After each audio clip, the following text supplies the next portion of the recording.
Saudações Feridali, meus amados irmãos e irmãs de luz. Em primeiro lugar, eu gostaria de agradecer a todos vocês que participaram desta missão de resgate, não só da segunda, mas também da primeira. Eu vou resumir bastante, tá? Porque eu preciso acordar às 5 e pouca da manhã e eu ainda vou até mais ou menos a meia-noite ainda trabalhando. E são 11h20 agora. Eu vou resumir o máximo que eu puder, para ficar um áudio curto e um vídeo curto. Mas eu tenho certeza que todos vocês vão entender tudo. O que aconteceu na madrugada de ontem, na verdade na madrugada de sábado para domingo, eu não sei quando vocês vão assistir este vídeo e ouvir este áudio, mas foi a segunda chamada da missão de resgate das almas sequestradas daquelas meninas. E quando a gente diz aquelas meninas, eram meninas mesmo. Não haviam homens, não haviam rapazes, eram somente meninas. Este sequestro de alma acontece apenas com meninas. E nós já explicamos por quê, né? Naquele vídeo que eu fiz antes lá. Só que, quando nós chegamos na nave Draco, foi uma nave semelhante àquela que nós fomos em 2017, quando a gente libertou aquelas crianças, né? Aqueles bebês clone que eles estavam fazendo, sabe? Tinham alguns naquela época lá que não havia como continuarem vivos, porque eles não estavam vivos, eles estavam vegetando como ovoides. Não eram a vida aquilo. Então, os respiradores precisaram ser desligados para que eles não sofressem mais. E algo semelhante aconteceu na madrugada de ontem. Algumas daquelas almas estavam tão comprometidas, mas tão comprometidas mesmo, e há tanto tempo lá, que não havia mais como elas voltarem para o corpo físico delas, né? E infelizmente algumas delas precisaram ser desligadas para sempre. Voltar a um plano espiritual no qual elas precisam começar do zero. E eu sei que isso, ao primeiro ponto de vista, parece uma coisa extremamente injusta e como a fonte permite uma coisa dessas. Só que quando a gente vai ver o akáshico dessas almas que estavam lá, em outros mundos, em outros universos, em outros planetas, eles fizeram exatamente a mesma coisa com outras almas, com outras criaturas, em condição que eles consideravam inferior a eles. Existe uma lei cósmica que diz o seguinte: quando uma raça subjuga uma outra raça que ela considera inferior a ela, ela permite a uma raça que se considere superior a ela subjugá-la também. E foi isso que aconteceu lá. Na verdade, os Draco, os Arcontes, os Arcontes, como a gente explicou no curso lá, são várias raças. E essa palavra Arconte significa um grupo, não é um Arconte, são Arcontes, é um grupo, são várias raças, muitas e muitas raças, milhares de raças que se uniram para fazer o que eles fazem. E o que aconteceu?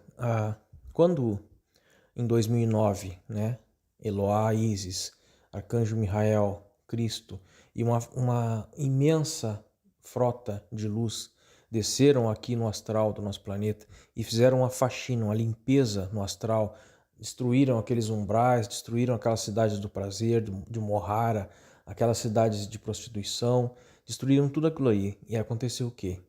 Algumas dessas almas que estavam no erro migraram para dentro de corpos físicos, sequestrando esses espíritos e mantendo esses espíritos prisioneiros. Por quê? Porque enquanto eles mantinham esses espíritos prisioneiros, eles estavam utilizando esses corpos. E a luz não podia fazer nada porque esses espíritos estavam sendo ameaçados pelas entidades que estavam ocupando esses corpos. E aconteceu agora a mesma coisa. O que aconteceu? Eles migraram para dentro desses corpos, dessas almas, dessas meninas, né? E se utilizaram deles para gerar prazer para eles, para gerar energia para eles, adrenocrome e mais um monte de coisas. Só que qual era a ideia por trás disso? A ideia era transformar, depois de sugar toda a energia dessas almas, transformar essas almas em ovoides e colocar esses ovoides nas pessoas ligadas a essas almas. Vou dar um exemplo. Uma menina foi sequestrada, teve a alma sequestrada. O que eles fazem? Eles sugam a energia daquela entidade, daquela alma, até o extremo, até o ponto de o corpo físico não ter mais condições de sair da cama, não ter mais condições de se alimentar sozinha, ela vira um vegetal. O que eles fazem com o espírito, com a alma dela lá? Eles sugam tanto ela, eles comprimem, vão comprimindo, comprimindo, comprimindo, até ficar mais ou menos do tamanho de um ovo de avestruz. É exatamente igual a uma uva passa, só que do tamanho de um ovo de avestruz. Ele tem olhos, ele respira, mas ele é um ovo.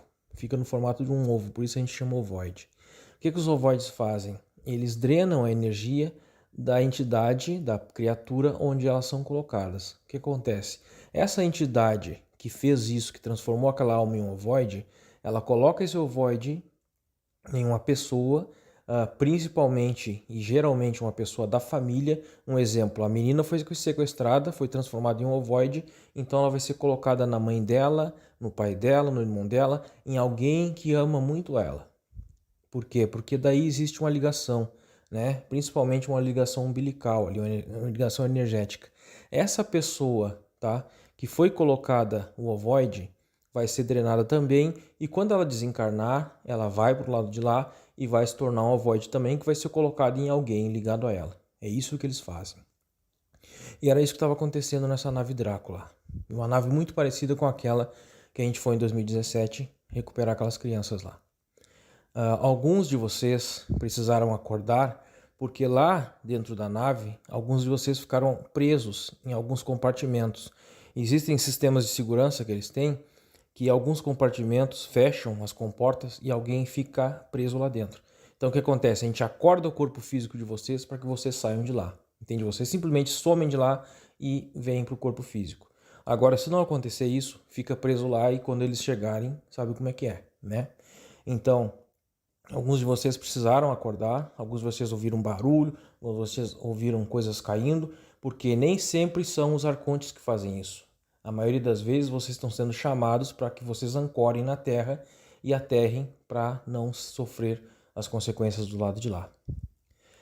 O que nós fizemos? Os arcturianos, os pleiadianos, os sirianos, os Felidae se uniram para recuperar essas almas que estavam com o que eles chamaram, eu não lembro o nome agora, mas eles chamaram de forma de vida estranha, não é? Uma forma de vida não conhecida no universo. O que eles fizeram? O que aconteceu em 2009 foi a mesma coisa que aconteceu agora. Eles migraram para dentro desses corpos, criaram um híbrido, uma entidade híbrida entre todos esses arcontes, todos eles criaram uma entidade só, híbrida, que entrou nesses corpos, nessas almas. Dentro dessas almas existia essa forma de vida estranha. O que acontecia? Se a forma de vida fosse removida à força de dentro daquela alma sucumbiria e o corpo físico dela também. E aí as pessoas pensam assim, que dentro daquele corpo físico estava habitando uma entidade hostil. Não, dentro daquele corpo físico estava vazio. Ele estava ocupando a alma, não o corpo físico. O corpo físico estava simplesmente vegetando, que era o que estava acontecendo com a Maíra. Ela estava simplesmente vegetando. Ela ficava deitada na cama, a mãe dela acordava ela, dava comida para ela, ela comia dormindo e seguia dormindo meses, 4 meses. Entende? Ela não estava vivendo, ela estava vegetando. E era o mesmo que estava acontecendo com todas aquelas outras lá. Mais de 6 mil meninas, né? Só que isso é uma coisa que, olha, vai muito, muito além do que vocês podem imaginar. Muito, muito, muito além. Seria assim, ó, uma série de uns 60 vídeos mais ou menos, com cerca de 30 minutos, para explicar tudo o que aconteceu e como aconteceu e por quê e qual era o projeto por trás disso e qual é o projeto por trás disso, porque isso não acabou. Aquilo tudo que a gente contou lá, quando eu fui no desdobramento em visão remota e falei com o espírito da Maíra, e ela conversou comigo fora do corpo dela, lá, e mostrou tudo aquilo que estava acontecendo, aquilo ali é muito maior do que vocês podem imaginar. Só para vocês terem uma ideia, na Amazônia existem túneis muito antigos, do tempo de Silanstão, da primeira cidade do mundo, que passam por baixo do oceano e saem na Ucrânia, saem nos Estados Unidos, na Inglaterra, em vários outros lugares por baixo do oceano. Olha a tecnologia, né? E o que acontece? Essas entidades hostis que entraram em corpos físicos em 2009, eles utilizam esses túneis para enviar pessoas, crianças, mulheres, para tudo que vocês podem imaginar. Para trabalho escravo sexual, para tráfico de droga, para tudo que vocês puderem imaginar, essas pessoas são enviadas por esses túneis para lá. E essa galera que estava fazendo isso com a ayahuasca e outras coisas, porque não é só a ayahuasca, mas o cogumelo mágico, aquelas coisas tudo, nada daquilo ali é da luz. Nós já mostramos, nós já provamos tudo isso. Só que existe uma máfia tão grande envolvida nisso, mas tão poderosa, tão grande, tantos bilhões envolvidos nisso, que todo mundo que trata desse assunto acaba sofrendo as consequências. Por quê? Porque ninguém tem coragem de falar a verdade. Existe uma máfia gigantesca que vive disso e que vive desse comércio que cresceu em torno disso. Então falar desse chá, falar desse cogumelo e de tudo que envolve isso, né, acaba gerando um monte de gente descontente, mas a gente precisa falar. E é uma das coisas, isso é apenas uma das coisas. Essas entidades, para eles entrarem nessas almas, o que eles precisavam? Eles precisavam que esse corpo físico estivesse usando alguma substância. Podia ser a ayahuasca, podia ser o cogumelo mágico, podia ser a cocaína, podia ser qualquer tipo de droga e até mesmo bebida alcoólica. Eles precisam disso. Aí a gente para pensar o seguinte: para acessar o Cristo, para acessar a fonte, para acessar a luz, para acessar Deus, átomo, seja lá o que for da luz, ninguém precisa de substância nenhuma. A pessoa simplesmente precisa sentir no coração dela a honestidade, a verdade e a vontade real de acessar o Cristo, de acessar a luz, de acessar o seu eu superior. Ela não precisa de nenhum tipo de substância. Quem precisa de substância são as entidades hostis. Por isso que eles inventaram a bebida alcoólica, por isso que eles inventaram o cigarro, por isso que eles inventaram todos os tipos de droga. Por quê? Porque coloca a consciência da pessoa na frequência que eles precisam para iludir ela. Aí tem pessoas que utilizam e pensam assim: ah, mas eu vi coisas maravilhosas. Não, aquilo é um holograma. É um holograma criado propositadamente para que você caia na armadilha. Não é da luz, nunca vai ser da luz e é feito para aprisionar vocês. Essas entidades que estavam lá foram coletadas, a grande maioria delas, pouquíssimas, cerca de 12 ou 13, não puderam ser resgatadas, não puderam ser salvas, né? Mas não continuaram lá. Elas simplesmente vão começar do zero, uma vida do zero, nascendo na inocência absoluta da fonte e começando do zero com ajuda, óbvio, das entidades de luz, das entidades arcturianas, pleiadianas, sirianas, Feridali e delfinoides. Eles vão receber muita ajuda e vão acelerar o processo deles. Não vai ser como começar do zero como nós começamos, né? Há 14,6 bilhões de anos no meu caso. Mas o que eu quero que vocês saibam é que essas almas foram coletadas, elas foram levadas para Zimos e agora, de hoje em diante, nós vamos fazer orações e meditações todos os dias, às 21 horas e 21 minutos, para que elas recebam essa luz azul, essa luz lilás, essa luz violeta e tenham o socorro energético delas o mais rápido possível para que elas possam voltar a uma vida normal em seus avatares físicos. E nós vamos fazer esse trabalho todos nós juntos, cada dia com mais potência, cada dia com mais vontade, cada dia com mais luz, para que elas possam voltar o mais rápido possível para o corpo físico delas e para a vida normal delas com a família delas. Porque elas merecem isso e já sofreram demais. Eu quero agradecer muito, muito, muito mesmo aos irmãos azuis. Se não fosse por vocês, esse trabalho já teria parado há muito tempo. Quero agradecer a todas as pessoas que estão fazendo a leitura acástica. Só quem fez sabe a diferença que isso faz na vida da pessoa. Transforma completamente a sua vida, destrava todos os problemas que estão travando, que estão impedindo a sua vida de progredir. Tanto na relação, quanto no mundo físico, tanto no mundo financeiro, em tudo que você puder imaginar que está sendo travado e está travado lá no passado. Coisas que aconteceram em vidas passadas, como aconteceu com aquele rapaz do Japão. Ele ficou preso naquela consciência daquela vida passada e essa vida não progredia, não ia para frente porque ele estava preso naquele acontecimento lá. Quando a gente descobriu o que aconteceu e ele se perdoou e perdoou as pessoas envolvidas, a vida dele começou a deslanchar. Principalmente no plano amoroso, que era o que mais preocupava ele. E hoje ele tem a namorada dele, está feliz da vida, por quê? Porque ele descobriu isso. E como ele iria descobrir isso se ele não tivesse acesso à leitura akáshica? O que a gente faz é um trabalho tão extremamente cansativo que vocês não têm ideia. Vocês não têm a menor ideia. É um trabalho extremamente cansativo e eu me sinto extremamente cansado quando eu volto de lá, porque as pessoas precisam entender que é um extremo do cordão de prata, não é uma visãozinha remota qualquer, é uma visão remota que vai no início, no princípio daquela alma no universo.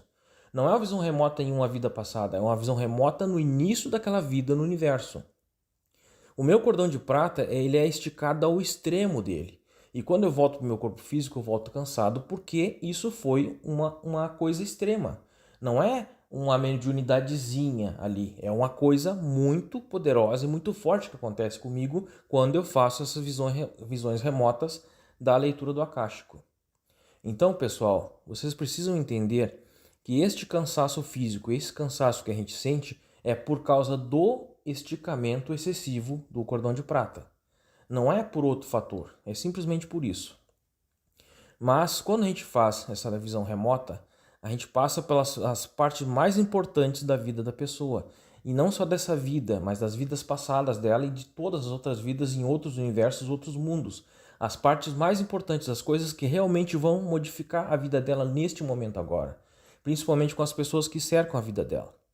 E quando a pessoa sabe disso, ela pode perdoar as pessoas que estavam envolvidas naquilo ali, ela pode se perdoar e ela pode compreender, inclusive porque ela não consegue ter filhos nessa vida. Tudo tem uma explicação e o universo é extremamente perfeito e justo. Não existe injustiça no universo. Ele sabe o que está fazendo e está funcionando assim como um relógio há trilhões de anos. E vai continuar. Então eu quero agradecer a todos vocês. Obrigado. Gratidão, gratidão, gratidão mesmo por todos vocês que foram lá, todos vocês foram extremamente úteis. A nossa energia, que eles chamam de energia grosseira, porque nós estamos no corpo físico, é necessária lá, porque não tem como acessar uma nave dessas com a luz, digamos, do Cristo. É impossível, aquelas entidades todas que estavam lá iriam sucumbir. Como eu dei o exemplo, né? É como você está na escuridão absoluta a vida inteira e alguém acendeu um farol de caminhão no seu olho. É mais ou menos isso, não tem como acontecer uma coisa dessa. Precisa da energia grosseira, e a energia grosseira acende a luz aos poucos, entende? Por isso é necessário que todos nós estejamos sempre unidos quando acontecerem essas coisas, porque a nossa energia é necessária, tá ok? Pessoal, amanhã, se tudo der certo, eu vou fazer um outro vídeo mais explicadinho, com mais tempo, porque agora não tem tempo, tá? Mas de momento é isso. E eu quero agradecer muito, muito, muito mesmo aos Irmãos Azuis por tudo que vocês têm feito, pela sinceridade, pela honestidade de vocês e pela fidelidade que vocês têm com a Irmandade, tá bom? Muito obrigado, gratidão mesmo. Gratidão às pessoas que estão fazendo a leitura, gratidão a todos os inscritos que vêm aqui comentar com educação, com respeito, tá? Gratidão a todos vocês. E vamos manter a nossa vibração lá em cima, vamos fazer essas meditações todos os dias, às 21h21, para que essas entidades lá, para que essas almas recebam essa luz e possam voltar o mais rápido possível para a vida de suas famílias, tá bem? Um abração para todos vocês, gratidão por tudo. Kan San Fan. Sintam todo o nosso amor e gratidão.